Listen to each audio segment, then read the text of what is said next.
Ya, perkembangan seksual dan gender ya. Boleh gimana? Ya, pokoknya hari ini saya dapat klien lah. Klien terus yang membuat orang tuanya mengajak klien saya ini datang ke saya adalah karena dia habis viral di sekolah sampai dia harus dikeluarkan dari tim inilah ekstrakurikulernya dia gitu, karena ada video yang merekam dia jalan sama kakak kelasnya, ini sesama laki-laki ya. Gitu. Memang ada beberapa kasus sih mengenai homoseksual ya pada remaja ya. Saya beberapa kali dapat, baik itu remajanya laki-laki maupun remajanya perempuan. Ada yang berlatar belakang dunia pendidikan sekolah umum, ada juga yang pendidikannya itu pesantren juga ada. Jadi menurut saya tuh cukup menarik gitu kalau untuk dibahas perkembangan seksual dan perkembangan gender ya. Sebenarnya saya punya kasus juga. Cuma akan saya bahas kasus saya. Tapi nanti ya. Ya, di tengah-tengah ya mungkin ya. Nanti. Isu gender ini berarti banyak kasus yang kita temui berkaitan dengan isu-isu LGBT ya. Iya, berkembangnya ke arah sana. Banyak sih yang akhirnya di masa dewasa. Klien saya yang tahap perkembangannya dewasa, juga beberapa klien homoseksual. Walaupun saya pribadi kalau misalnya terhubung dengan kehidupan pribadi saya ya, saya kayaknya sih kurang bisa menerima gitu, bukan kurang bisa ya. Saya kayak nggak sanggup aja kalau ada keturunan saya, anak saya kemudian memutuskan masuk ke dalam kelompok itu, saya nggak bisa. Tapi kalau ada klien yang kemudian mengajak saya berdiskusi atau berkonsultasi untuk yang diutamakan kan kesejahteraan atau kesehatan mentalnya ya, itu saya masih mau. Karena beberapa psikolog juga ada yang nggak mau, Pak, sejujurnya. Jadi sebenarnya klien dengan kasus LGBT datang ke tempatmu itu dengan kasus yang berkaitan dengan isu seperti apa? Ada beberapa ya tentang pasangannya.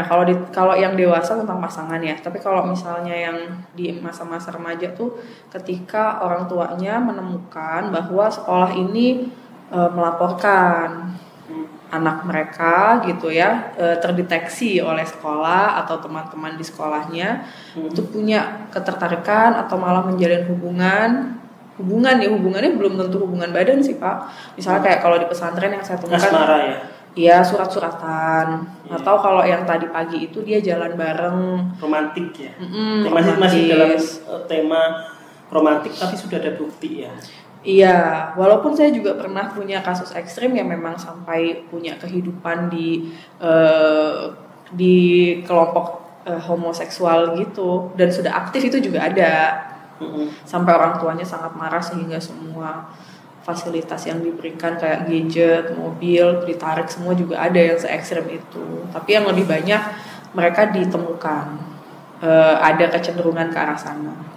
Kayak yang tadi pagi yang saya ceritain itu, dia di sekolah umum, sekolah negeri, ada video gitu ya. Biasa anak sekarang kan kayak hampir semua orang pegang kamera ya, Pak. Jadi dia rekam gitu, jalan berdua sama kakak kelasnya sama-sama cowok. Nah, orang tua nih kaget, sekolah juga ambil tindakan, sekolah menyarankan dibawa ke psikolog. Awalnya sih ini baru sampai tahap assessment ya, untuk mengetahui sebetulnya sejauh mana hubungan romantis dengan orientasi itu terjadi di anak ini. Ada juga yang dari kalangan pesantren, Pak.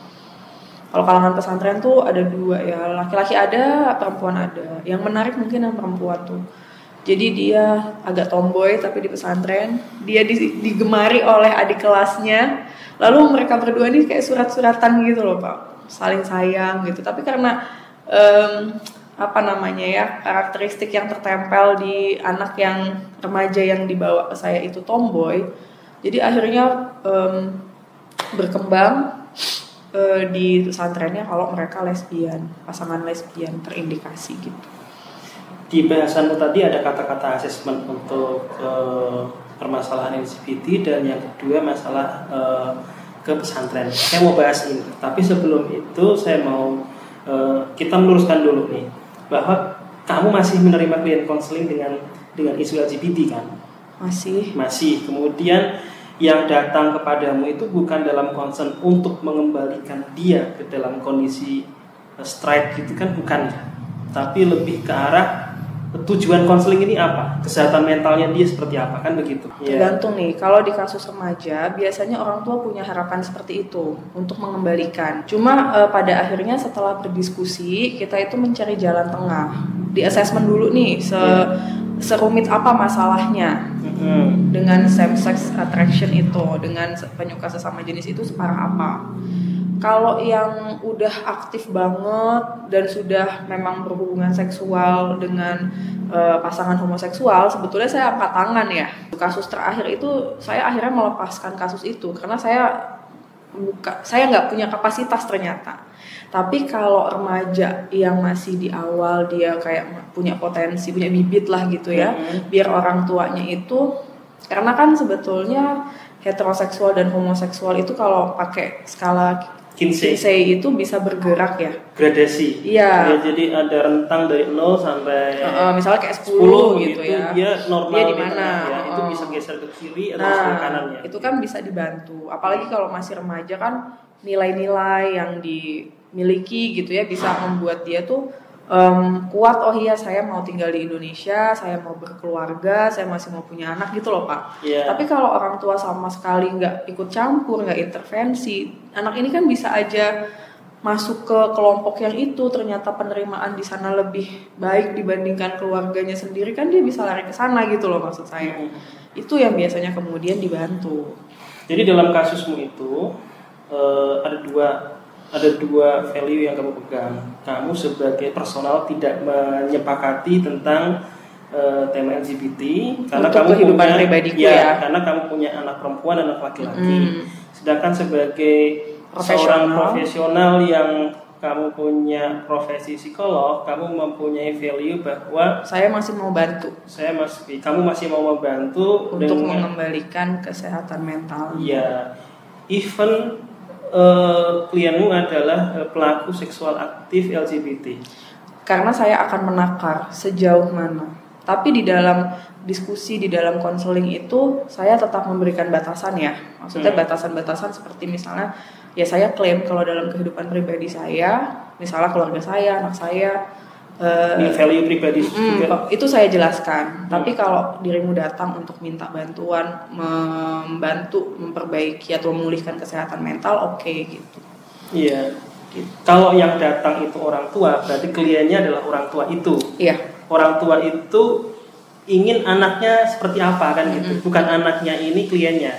Kliennya adalah orang tua ini, misalnya meminta tolong untuk dibantu memulihkan kondisi anak yang punya kecenderungan potensi untuk lesbian atau gay, berarti harapan klien inilah yang orang tua inilah yang nanti kita harus concern kan gitu ya. Betul, jadi nanti di assessment dulu anaknya dan biasanya saya itu membantu begini. Remaja mau dia ada potensi homoseksual ataupun dia memang heteroseksual murni, seringkali dia tidak bisa memberikan fokus yang tepat sehingga masa depannya tuh bisa berantakan. Dia bisa aja fokus dengan dorongan homoseksualnya itu. Nah itu kan tidak membuat dia bisa berpikir mengenai masa depannya kan. Paham gak sih Pak? Jadi ketika kita fokus sama satu hal, kita tuh bisa terjebak. Misalnya fokusnya adalah dorongan untuk mempunyai pasangan homoseksual gitu. Nah dia bisa terjebak di situ. Sehingga kehidupan dia yang lain kayak cita-cita, akademik, keterampilan sosial, bermasyarakat itu bisa tidak dia pedulikan karena dia terjebak di gejolak homoseksualnya itu gitu Pak. Paham gak sih Pak?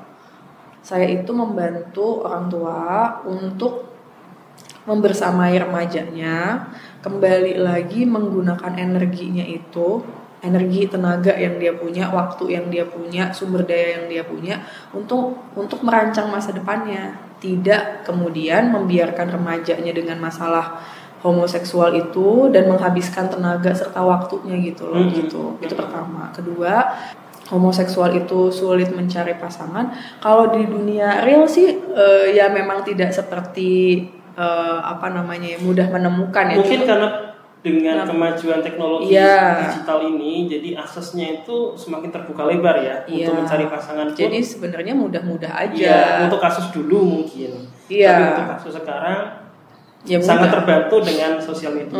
Pun kalau anak sekarang kan ada second account ya Pak. Iya. Jadi kalau misalnya yang first accountnya itu dia Straight gitu ya. biasa aja, second yang... accountnya ini yang bekerja, gitu untuk mencari pasangan. Dan kita kan tinggal cari ini aja ya, hashtag misalnya apa gitu, clue-clue kata-kata yang memang bisa langsung terhubung sama dunia itu, bisa langsung dapat Pak. Nah gitu. Nah maksud saya di isu itu, di isu remaja ya, membantu orang tuanya begitu. Karena orang tua juga mesti melek. Ini tuh bisa membuat dia kehabisan sumber daya merancang masa depan. Sebenarnya kalau heteroseksual pun bisa Pak, masalah percintaan lalu menjadi kehabisan energi gitu ya. Bisa aja. Nah, cuma kita balik lagi aja fokus di permasalahan yang homoseksual ini. Gitu. Oke, tadi saya sempat bahas masalah asesmen ya.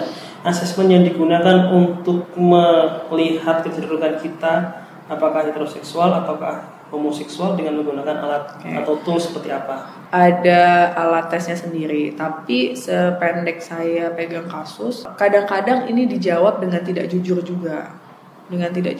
Ya sama si remaja ini gitu. Karena kadang kalimatnya pakai skala Likert ya berarti ya. Iya. Kecenderungannya berarti normatif sekali jawabannya. Bisa normatif, terus bisa saja dia menutupi gitu dari keadaan yang sebenarnya. Cuma kan namanya assessment itu tahapannya banyak ya, jenis toolsnya kan banyak. Yang utama sekali dari seorang psikolog itu kan kemampuan observasi atau pengamatan sama kemampuan wawancaranya ya. Dua ini kan sebetulnya kalau misalnya memang berpengalaman dan jam terbang tinggi, saya pikir sih tanpa tertulis pun, tanpa tes pun bisa kegali. Nah, cuma memang perlu lah data yang penunjang, kemudian bagian dari report ya. Iya. Karena kalau wawancara reportnya agak berat. Iya gitu. Jadi gabungan tiga inilah yang kemudian bisa membantu kita mengakses secara lebih optimal gitu. Observasi, wawancara sama alat tes. Kita nggak bisa hanya satu alat tes aja. Satu alat tes aja. Di EPPS itu juga ada ya. EPPS yang ini ya, yang buat kepribadian ya, tes kepribadian ya. Kalau di EPPS itu bukan homoseksual atau heteroseksualnya, lebih seksual secara general. Iya, seksual sama ini. Kalau saya tuh suka juga melihat kebutuhan agresinya. Jadi saya mengukur tenaganya. Semakin besar tenaga seseorang kan dorongan seksualnya biasanya sih semakin besar. Kan itu drive ya, lalu kayak lapar aja gitu, butuh segera dipenuhi gitu maksudnya. Tuh biasanya saya terbantu dengan itu. Kemudian di grafis tema-tema yang muncul apalagi di gambar orang ya, draw a person-nya itu bisa mewakili juga, tapi ya lagi-lagi harus dikonfirmasi karena ini klinis, maka ini perlu dikonfirmasi. Sama pengamatan, kadang kan mereka juga memiliki gestur-gestur tertentu ya, yang kalau di orang hetero nggak muncul tapi di mereka muncul. Walaupun dia sebagai kalau yang biseksual bagian yang laki-lakinya tetap keluar dalam enggak terlalu. Makanya itu kan butuh vibe-nya kelihatan untuk kamu sebagai psikolog yang pegang kasus. Kalau yang biseksual nggak terlalu sih. Kalau yang biseksualnya ini ya misalnya masih bisa menerima cewek gitu. Tidak terlihat ya. Tidak terlalu ya, bukan tidak terlihat. Mungkin kalau ada penggalian dan observasi yang lebih lama tetap bisa sih. Gitu. Untuk mengukur skala Kinsey itu juga alat tesnya ada. Ya skala Kinsey itu. Skala Kinsey. Namanya tapi skala ada Kinsey normatifnya yang terkait. Nah kalau buat orang Indonesia tuh normatifnya bukan itu normatif sih. Itu menyenggol norma sehingga dia bisa saja menjawab dengan normatif gitu, nggak mau ngakuin gitu. Gitu. Nah, gini Pak, yang saya temukan akhir-akhir ini adalah kan kita bisa ngambil misalnya teorinya Maslow aja ya, seksualitas itu kan mendasar sekali bersamaan dengan makan, minum gitu ya Pak, ada seks gitu. Basic needs. Iya, basic needs-nya. Sama kayak makan, kita makan nasi aja cukup gitu kan sebetulnya. Tapi kan kemudian kita butuh lauk gitu ya. Atau setelah lauk itu mungkin cara menghidangkannya gitu ya Pak. Atau kayak kita nonton film gitu, kita bisa aja cuma pakai handphone kita gitu ya di kamar sendirian. Tapi pada akhirnya untuk memenuhi sensasi panca indera, akhirnya kan kita milih untuk ada di bioskop. Oke, paham sih. Jadi makan itu ada opsi yang penting kenyang, yang penting enak. Kenyang itu ya bisa nasi sama telur saja, gitu ya. Nanti variasinya saya pengen makan pasta, bikin makan di tempat yang di hotel berbintang dan sebagainya. Ini kan ranahnya sudah ke sensasi. Begitu pula dengan seksual, ya begitu. Yang penting klimaks, gitu kan. Keluar. Tapi di titik itu dasar, di titik yang lain dibutuhkan sensasi, gitu. Tidak tergantung kita di posisi mana nih, gitu. Resource kita mendukung di poin mana gitu, kan gitu. Kita cukup uang, kita nggak makan nasi sama garam, kan begitu. Sedangkan di orang dengan posisi resource, nah bahaya di posisi resource tinggi untuk seksualitas. Gimana tuh? Ya orang punya kuasa, punya kontrol. Oh iya, itu memang mencari sih biasanya, nggak hanya memenuhi kebutuhan, tapi juga ya sensasi-sensasi lainnya gitu. Untuk isu-isu berkaitan dengan LGBT ini malah justru di sini bahayanya, karena yang ditakutkan adalah predatory, karena dia punya kuasa. Oh iya, terus kan si orang-orang baru itu dibantu untuk menikmati sensasi tambahannya itu loh Pak, oleh predator itu kan. Jadi misalnya tadinya hanya potensi, lalu orang tua tidak mengetahui bahwa potensi ini ada gitu ya. Lalu si anak ini bersosialisasi atau dia mencari, ya kan bisa aja karena penasaran, namanya remaja kan penasarannya tinggi ya. Dia mencari, ketemu sama predator itu, dikenalkan dengan sensasi seksual yang lebih jauh gitu ya dalam hubungan homoseksual. Ditambah misalnya ternyata kalau dengan heteroseksual, karena perempuan kan cara berpikirnya, sudut pandangnya aja berbeda ya dengan laki-laki. Itu bisa saja dia nih kalau perempuan repot gitu, lebih mudah untuk berkomunikasi seksual dengan laki-laki gitu. Nah itu bisa makin menjerumuskan, makin membuat kompleks kehidupan seksualnya gitu. Klien saya yang tadi pagi itu, jadi ini kan remaja 16 tahun ya. Waktu SMP dia pernah pacaran dengan perempuan. Tapi memang dia berkembang di keluarga yang bisa dikatakan tidak sempurna. Jadi dia bapak kandungnya itu berpisah sama ibu kandungnya di usia 2,5 tahun. Di usia dia 2,5 tahun. Jadi dia menikah lagi. Jadi sebetulnya sih secara figur dia tetap punya figur bapak. Tapi si bapak yang sambung ini tidak memberikan kasih sayang yang match gitu loh sama dia. Jadi bahasa cintanya tuh kayak nggak match gitu. Bapaknya dia memberikan kasih sayang misalnya dengan materi, tapi ternyata yang dibutuhkan si anak kan bukan materi, lebih ke kata-kata, lebih ke kebersamaan misalnya gitu ya. Kata-kata yang halus, kata-kata yang lembut, kebersamaan. Nah ini nggak match. Kemudian di masa remaja dia pacaran dan ceweknya ini tuh dimaknai dia bikin ribet gitu. Kok sama cewek begini ya? Nah terus ditambah kekosongannya dia dengan figur laki-laki dewasa. Pas kebetulan ada kakak kelasnya dia yang perhatian sama dia, dengan hormonal seksual yang memang namanya remaja kan pasti menggebu ya, besar gitu. Ditambah dengan kok menarik ya, figur laki-laki yang lebih tua dari saya bisa menyayangi dan menerima saya gitu. Ini belum ke ranah sampai seksualitasnya loh Pak, baru romantisme, ada pendamping, ada yang mendampingi, ada yang menyayangi loh.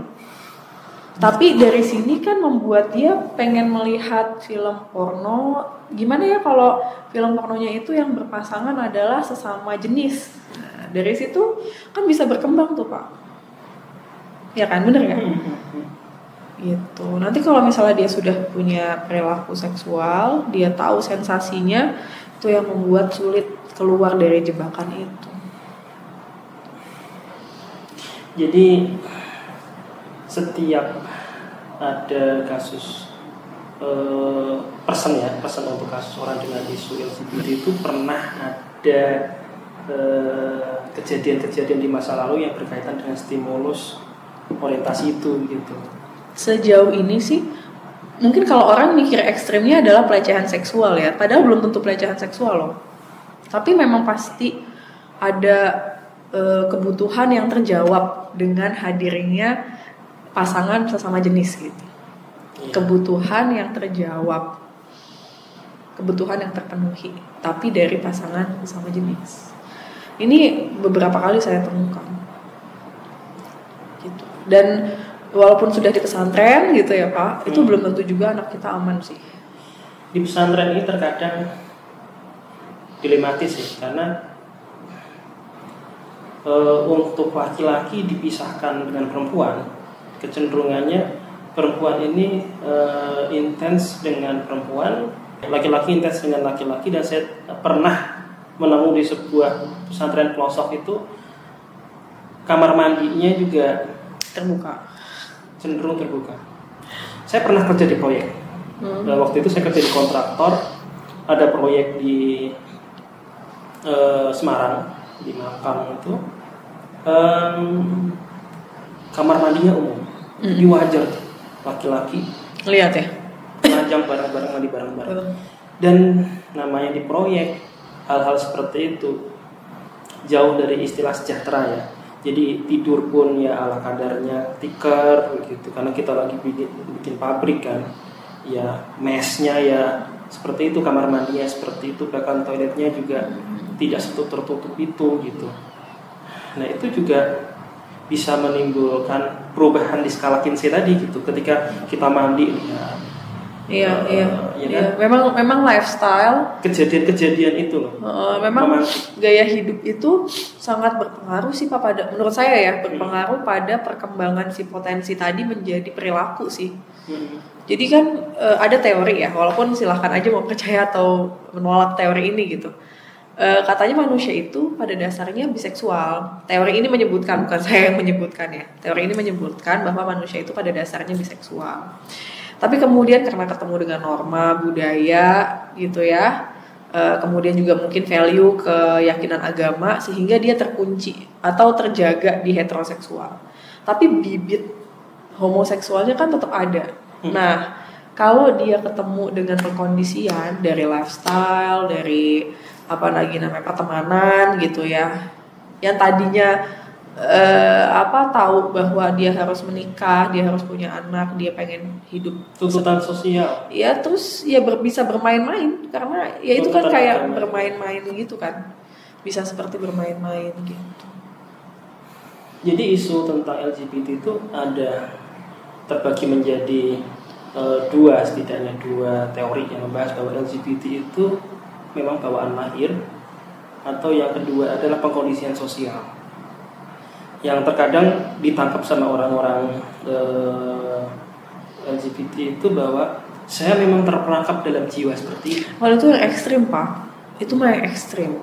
Yang kalau di DSM itu masih disebut sebagai gangguan. Jadi namanya disforia. Disforianya pada anak-anak atau pada remaja. Nah mereka anak-anak atau remaja inilah yang kemudian merasa berada di tubuh yang salah. Nah kalau dalam assessment mau ganti kelamin, seperti pada beberapa artis gitu ya, artis atau selebritis atau selebgram gitu, yang kemudian memutuskan untuk mengganti alat kelaminnya, itu assessmentnya untuk melihat gangguan itu juga termasuk di dalamnya. Apakah dia ada disforia itu atau enggak? Disforia benar nggak ya namanya, nanti dicek deh namanya apa. Tapi yang jelas dia berada di tubuh yang salah, dia nggak suka sama alat kelaminnya, dia terganggu, dia menjadi seperti memiliki gangguan psikologis, gangguan mental karena alat kelaminnya yang tidak dia kehendaki. Biasanya assessment sebelum melakukan operasi itu ada. Ini orang-orang seperti itu berkaitan dengan delusi berarti ya? Enggak juga Pak. Bukan ya? Enggak juga. Karena dia punya keyakinan. Enggak juga. Saya makanya ada dalam tubuh ini begitu. Itu kan tidak sudah bukan Pak. Enggak juga. Bukan ya? Enggak delusi, itu bukan delusi. Makanya perlu assessment sama tenaga profesional, psikolog dan psikiater. Sebelum pada akhirnya dia datang pada dokter-dokter yang mau untuk membantu ya plastik surgery juga kan, itu kan mengganti alat kelamin gitu. Jadi ada asesmennya dulu, sampai nanti setelah mengganti alat kelamin ya berarti secara dokumen negara dia juga disidangkan dinyatakan bahwa dia sudah berganti menjadi perempuan ya. Kalau laki-laki ke perempuan kan bisa ya, tapi kalau perempuan ke laki-laki kan sampai saat ini belum gitu. Walaupun kayaknya sih penelitiannya masih terus dicoba, tapi sampai saat ini belum. Nah itu ada gangguan sendiri Pak. Nah kalau yang si homoseksual, gay atau lesbian, sayangnya di DSM itu tidak disebutkan. Dari DSM 3 loh, PPDGJ yang jadi sumber rujukan untuk menyatakan gangguan mental di Indonesia, itu PPDGJ juga tidak menyatakan lesbian dan homo itu adalah gangguan ya gitu. Terkadang saya juga nggak begitu sepakat sih untuk artis itu diberi panggung, karena selebgram gitu diberikan panggung untuk itu. Oke lah, ini pendapat pribadi ya, karena banyak anak-anak kecil yang sebenarnya dia butuh pembentukan karakter gitu. Tapi memang pendidikan seksual itu harusnya semakin kesini orang-orang semakin melek sih, karena informasi kan banjir banget ya Pak. Iya. Anak-anak kan nggak bisa gitu memfilter mana yang memang perlu dia dengarkan, mana yang enggak, kecuali orang tua tuh intervensi gitu, ikut dalam membantu dia memahami dan memilah ya mana yang akan dia pilih, mana yang memang nggak usah dipilih gitu. Anak-anak sekarang kan ya dengan adanya gadget dan video-video pendek ya, jadi memahaminya itu nggak mendalam gitu. Hati-hati bangetnya tuh harusnya orang tua berdasar dari situ. Peran orang tua ini sangat fundamental untuk pembentukan karakter gender gitu, karena saya pernah baca sebuah teori begitu, bahwa pihak bapak untuk membentuk karakter gender yang kuat bagi anak-anaknya harus menunjukkan posisi yang jelas bagi laki-laki dan untuk ibu jelas sebagai perempuan, karena itu adalah contoh ya, contoh identity gitu bagi anak. Syukur-syukur dengan kondisi Indonesia yang dimana mayoritas patriarki, posisi peran bapak tuh kalau bisa ya memang harus dominan gitu dalam pengambilan keputusan keluarga, dalam sebagai peran sebagai pemimpin itu. Nah, karena nantinya akan dimodeling oleh anak-anaknya dia.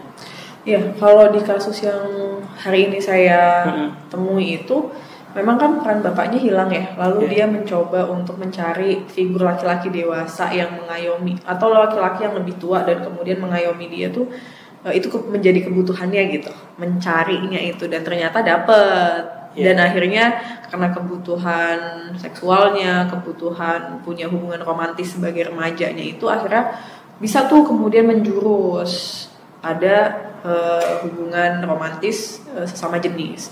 Nah yang unik ini saya pernah ketemu di pesantren dan dia dapat pokoknya dia diminta untuk keluar pesantrennya itu karena dianggap lesbian. Tapi ini bukan karena ibu bapaknya tidak berperan Pak. Anak ini tuh membawa karakteristik tomboy dan dominan. Memang ibunya juga tomboy dan dominan sih. Dari cara dia membawa. Tapi sebetulnya menurut saya bapak dan ibu ini punya peran yang bagus di rumah.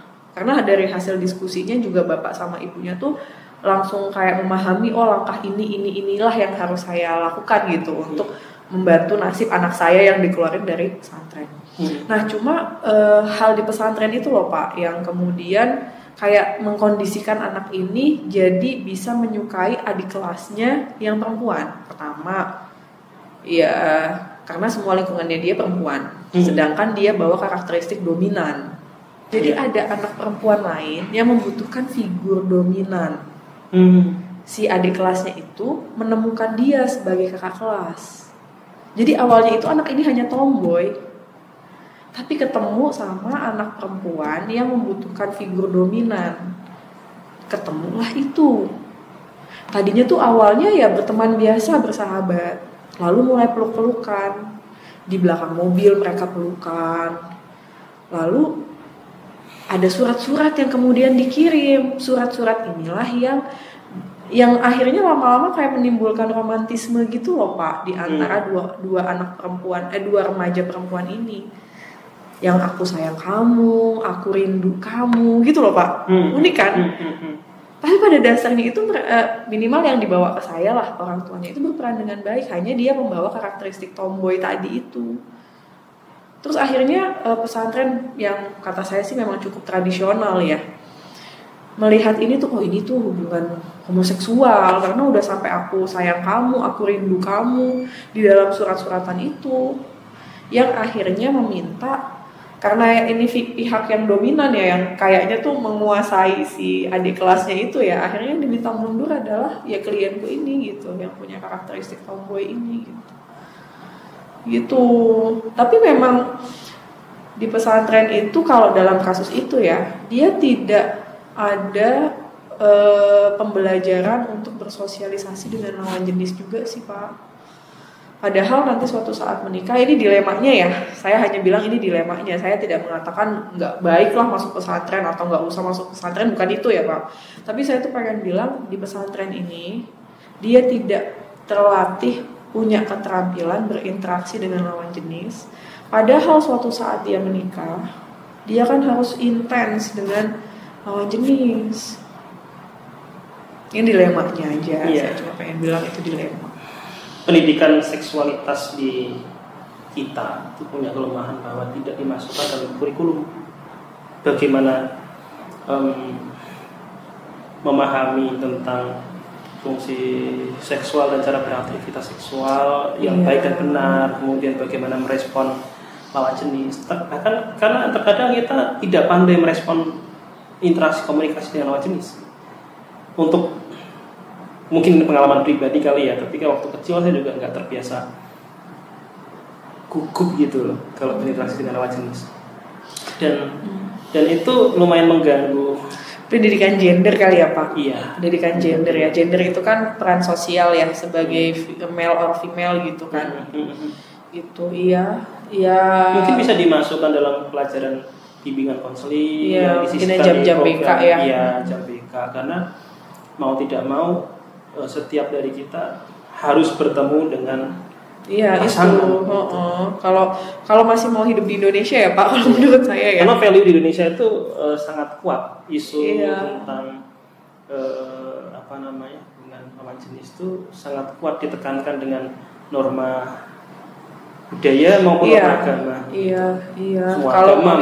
Kalau di Indonesia memang seperti itu. Beberapa, dan bahkan kalau saya ngobrol sama klien saya yang homoseksual tapi sudah di masa dewasa ya, kadang dia nggak, kalau saya mau mempertahankan hubungan ini Bu gitu ya, jadi dia ngomongnya gitu, saya tahu sih ini nggak ada ujungnya, kata dia gitu tuh, saya tahu hubungan saya ini tuh tidak ada ujungnya, tapi kalau saya masih mau hidup di Indonesia, saya itu ya memang harus berpikir tentang berkeluarga. Apalagi kalau daerah-daerah yang bukan kota-kota besar kayak Jakarta, Surabaya, Denpasar gitu kan udah kadang-kadang, bukan kadang ya, mungkin ada support sistemnya gitu loh untuk tidak menjadi orang yang berpasangan dan berkeluarga gitu ya. Tapi kalau di daerah kota-kota kecil kayak di tempat kita Karawang gitu kan, support sistem untuk tidak menikah tuh masih minim ya gitu. Nah dia bilang begitu, saya tahu ini nggak ada ujungnya kalau saya masih mau tinggal di Indonesia. Kalau misalnya saya mau ada kelanjutannya dari hubungan ini, ya saya dan pasangan saya sebetulnya harus pindah atau main belakang atau punya skenario. Paling gitu-gitu tuh problem solvingnya, kata dia. Itu juga memberikan insight sih buat saya Pak sebetulnya. Oh mereka bisa punya pemikiran seperti ini ya. Terkait pemikiran seperti itu, sebenarnya saya punya pengalaman pribadi. Ini kasus pribadi, belum pernah saya buka sebenarnya. Iya. Saya pernah hampir menjadi korban untuk predatory seksual. Jadi pelakunya ini sering jualan jajan di depan SD ku. Kebetulan SD ku itu jauh dari rumah. Mungkin 10 kilo dari rumah. Harus naik angkot. SD kelas 3 udah naik angkot. Di depan sekolahan itu ada orang jualan macam-macam kan, jualan jajan, jualan minuman gitu. Nah, karena suka dijemput telat gitu, jadi saya suka nongkrong di situ. Nah, karena saya suka nongkrong di situ, anak kecil, anak yang jauh dari rumah, duduk sendirian gitu, diliriklah oleh salah satu penjual di situ. Dan di titik kejadian puncaknya itu sebenarnya hampir terjadi, karena saya sudah dibawa dia ke rumahnya, dimasukin ke kasurnya dia, ke kamarnya dia, ke kasurnya dia, dan saya kabur aja, lari, karena memang ya kalau dibilang traumatis ya pernah mengalami itu, tapi alhamdulillah di poin ini ya sudah berdamai lah. Iya. Iya. Cuma kalau dipikir-pikir dengan segala latar belakang saya yang kehilangan figur peran seorang bapak gitu ya, kemudian pernah mengalami kejadian traumatis seperti dipegang pahanya sama supir angkot begitu, kemudian diremes-remes dan sebagainya. Sebenarnya secara pribadi sih punya potensi lebih dari cukup. Punya potensi, kalau cukupnya di sini nih ya sebenarnya potensi, tapi pengalaman traumatisnya yang berkaitan dengan pelecehan seksual itu tinggi kejadian saya waktu itu. Karena mungkin waktu saya kecil kan putih gitu kan, di kampung putih kecil, bisa agak cakep gitu kecilnya, menarik gitu untuk predator yang pak D yang di kampung gitu. Tapi perlu sih pendidikan seksual, karena saya bingung waktu itu harus gimana. Saya harus seperti apa gitu untuk kembali ke titik yang normal. Saya harus berkeluarga, punya anak, saya menjadi seorang laki-laki yang seutuhnya begitu. Itu berperan seperti laki-laki yang ada mengalami kebingungan. Saya harus seperti apa gitu. Ya, klien saya tuh ada Pak. Jadi dia ini korban pemerkosaan kakak kelasnya. Dia nggak berani untuk cerita kepada keluarganya bahwa dia dipaksa untuk melakukan hubungan seksual dengan kakak kelasnya yang sesama laki-laki itu. Karena dia masih muda banget ya, ini usia 21 tahun gitu. Dia juga mengalami kebingungan dan karena figur ibu yang sangat keras gitu ya, dia juga bingung untuk menghadapi perempuan tuh seperti apa gitu. Figur ibunya tuh keras banget, nggak terlalu acceptance. Menurut penghayatannya dia tidak acceptance sama dia. Jadi si ibu ini tidak menjadi tempat yang aman lah untuk dia kembali. Akhirnya dia kayak mengeneralize bahwa kemungkinan besar perempuan akan seperti ini gitu. Ditambah memang sisi feminin di dirinya dia juga kuat. Dia dari kecil udah kena bully. Karena sisi feminin yang cukup kuat di dirinya ini kan teman-temannya membuli dia bencong, banci, ditambah pemerkosaan yang dia dapatkan, ditambah ibunya yang sibuk dan kalau dia datang tuh kesannya galak, jadi nggak merasa aman. Dia bingung berperan sebagai laki-laki itu harusnya seperti apa, berpasangan dengan perempuan itu harusnya seperti apa. Kebetulan pacar pertamanya malah laki-laki yang mengayomi dia, yang jagain dia. Karena dia posisinya female ya dalam hubungan homoseksual itu. Jagain dia, ngeladenin dia. Kan dia jadi taunya ya saya lebih cocok berposisi seperti ini gitu. Kalau dia ketemu dengan perempuan-perempuan yang dominan, nggak tahu kan. Atau kalaupun perempuannya tidak dominan, misalnya submisif gitu ya, tapi dia juga bingung mau berperan sebagai orang yang dominan kayak gimana. Berperan jadi pemimpin keluarga kayak gimana. Jadi banyak hal yang sebetulnya perlu dia kejar gitu di tugas perkembangannya dia di usia 21 gitu ya. Gitu. Saya juga waktu itu takut sih cerita sama orang tua. Takut, gak berani, bahkan sampai sekarang belum pernah cerita ya. Nggak, orang tua saya nggak ada yang tahu kejadian itu. Karena malu gitu. Bahkan untuk orang tua yang takut sih. Kalau malu, ya. Mungkin saya potong ya Pak. Kalau nggak tahu nanti Bapak coba bandingkan dengan pengalaman Bapak. Dia takut mamahnya itu semakin membuat rumit situasi dia dan lingkungan pertemanannya. Mamahnya itu. Karena mamahnya itu kan kesannya galak, jadi kayak bisa berlaku ekstrim, dan itu akan berdampak kembali pada dia yang akhirnya makin sulit untuk bersosialisasi gitu. Jadi akhirnya dia keep itu, dia nggak share sama siapa-siapa, tapi dia menderita dengan itu gitu loh Pak, bertahun-tahun. Sampai ya ada gangguan lain ya, gangguan klinis lainnya. Kalau homoseksualnya kan saya nggak bisa bilang gangguan ya, tapi kayak depresi, bipolar. Bahkan kemarin tuh sempat ada diskusi mengenai DID ya.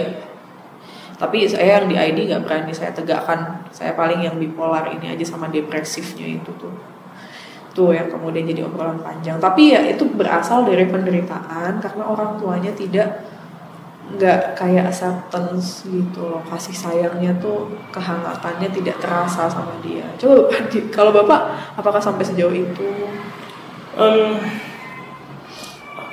Figur orang tua kurang lekat ya untuk gender di saya. Secara personal saya rasakan itu. Kemudian ditambah kejadian-kejadian traumatis yang berhubungan dengan masalah predatory itu juga kuat. Tidak hanya satu kejadian, tidak hanya satu orang yang melakukan itu. Sampai di titik SD, SMA punya ketertarikan dengan laki-laki sebenarnya. Khususnya teman saya yang anggota Paskibra ya waktu itu ya. Cuma yang saya olah ya, mau bagaimana saya ke depannya gitu. Dan proses olah diri inilah yang membuat saya nggak bisa seperti ini begitu. Tapi memang itu proses itu harus sih. Kita kita olah, kita pikir, kontemplasi gitu. Akhirnya pelan tapi pasti bisa mencoba mengembalikan diri ke titik bahwa saya laki-laki yang harus menikah dengan perempuan dan begitu. Ada juga klien saya yang memang kalau dia juga sudah di usia dewasa ya, udah mau masuk 30 usianya tuh. Yeah. Dia kasusnya lesbian, dia sudah di fase yang ya saya lesbian, saya juga bingung laki-laki seperti apa yang kemudian bisa membersamai saya, karena karakternya tuh kayak sudah terlalu kuat gitu. Dia pernah coba untuk mencari pasangan laki-laki ya, tapi pada akhirnya dia merasanya seperti menggunakan topeng aja gitu loh untuk berada di situasi berpasangan dengan laki-laki itu. Saya sih jawabnya waktu itu ya mungkin memang belum ketemu figur laki-laki yang pas ya dengan karaktermu. Tapi dia membalikan lagi, pertanyaannya adalah, emang ada Mbak laki-laki yang sanggup dengan perempuan dengan karakter seperti saya, yang dia kan ada di ID-nya ya Pak, ada apa namanya tuh kayak kepribadiannya tuh lebih dari satu gitu loh. Nah laki-laki akan sanggup nggak ya Mbak dengan gangguan ini, dengan saya yang bipolar, dengan saya yang tiba-tiba bisa berubah jadi cewek tomboy lalu balik lagi ke cewek feminin gitu. Ada nggak laki-laki yang sanggup gitu loh? Jadi memang pembelajaran kontemplasi itu ya upaya sih. Karena kalau nanti karakternya sudah menetap, itu lebih sangat sulit tuh untuk bisa keluar dari dunia-dunia yang terkait dengan karakter kita yang menetap. Itulah saya bahasanya gitu aja deh. Jadi dengan kejadian-kejadian di masa lalu itu stimulusnya bisa sama. Stimulus bisa sama antara satu orang dengan orang yang lain. Tapi bagaimana progres istilahnya kembali ke posisi yang saya sebagai laki-laki harus cinta, harus bisa menerima perempuan atau perempuan harus menerima laki-laki dan sebagainya, itu tergantung bagaimana kita mengolah diri kita. Gitu karena sih. Saya kalau mau dibilang punya potensi untuk berada di posisi LGBT gitu, sangat tinggi potensinya. Iya, tapi proses olah dirinya ini. Nah iya. Ada orang yang gini Pak, dulu mungkin beberapa orang kalau sudah coming out dia merasa sudah selesai gitu. Ternyata enggak kan. Coming out sebagai homoseksual itu akan menemukan masalah-masalah lain. Emang hidup bersama homoseksual dengan pasangan homoseksual tidak kemudian seperti orang berumah tangga. Sama aja Pak. Pada akhirnya tidak hanya permasalahan seksualitas, tetapi terkait finansial, terkait masalah ini harus jujur ke kedua orang tua ini. Kenapa kalian tinggal serumah terus gitu kan? Masalah legal ini pasti dari salah satu pihak itu menuntut gitu. Karena legal itu berhubungan dengan kepastian. Legal hubungan pernikahan yang legal saja masih mungkin ada perselingkuhan ya. Iya. Apalagi dengan yang tidak ada kelegalan status itu loh. Itu menimbulkan ketakutan-ketakutan apalagi ketika mereka berdua punya komitmen bersama, kecemburuan itu lebih tinggi. Iya betul. Kecemburuan lebih tinggi karena mereka nggak lebih mudah menemukan pasangan yang cocok ya. Iya. Nah ya baru bisa tuh kita bahas bahwa memang pasangan homoseksual kalau untuk interaksi seksualnya kayaknya mudah sih, apalagi yang laki-laki gay ya. Iya.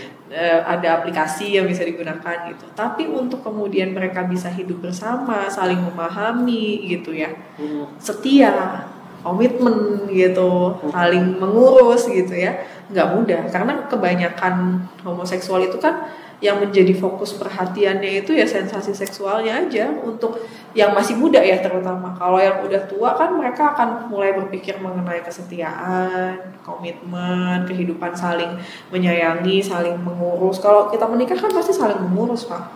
Iya. Ya nggak sih? Tanggung jawab bersama mungkin kalau bukan hanya tentang tanggung jawab bersama. Ya kan, nggak hanya tentang bagaimana enaknya hubungan seksual, sensasi seksual dan ya seksualitas, bukan hanya tentang itu gitu. Padahal yang digembor-gemborkan di luar sana ya isu tentang seksualitas LGBT, padahal itu hanya patikan di awal gitu. Iya, itu punya patikan di awal. Karena tetap aja sih namanya hidup berpasangan pasti ya saling mengurus. Nah, itu yang lebih susah ditemukan kan oleh pasangan mereka yang ingin berpasangan gitu sih Pak. Ya. Mungkin itu podcast hari ini tentang isu terkait seksualitas dan gender. Mungkin tidak sempurna tapi mudah-mudahan banyak distraksi tadi. Mudah-mudahan tetap memberikan ide baru. Ya, terima kasih atas waktunya teman-teman.